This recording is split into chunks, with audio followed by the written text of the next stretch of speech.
Hi everyone, আসসালামু আলাইকুম। আশা করি আপনারা সবাই অনেক ভালো আছেন।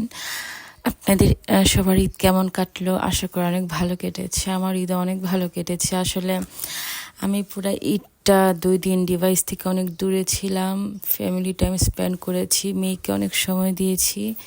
স্পেশাল করে যে ঈদটা ভালো হোক তাই কোনো ডিভাইস আমি হাতেই ধরিনি, বিশ্বাস করেন। লক্ষ্মী মা, লক্ষ্মী বউ, লক্ষ্মী মেয়ের মতন মানে 2টা দিন স্পেন্ড করেছি। একদম পুরা সময় ফ্যামিলিকে দিয়েছি। আসলে বাসায় যাওয়ার পর তো ফ্যামিলিকে কাছে পায় না, তাই চেষ্টা করেছি যতটুকু সম্ভব সম্পূর্ণ সময়টা আমার ফ্যামিলিকে দেওয়ার জন্য।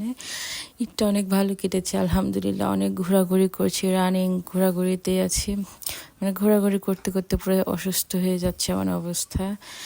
এবার ঈদটা করলাম নিজের জন্মভূমিতে গফরগাঁও। খুব ভালো কেটেছে ঈদটা, ঘোরাঘুরি করতে সেরা। আর গফরগাঁওর ঐতিহ্য একটা জায়গা বিশ্বরোড চলে গেলাম ঘুরতে। কেমন হলো বন্ধুরা?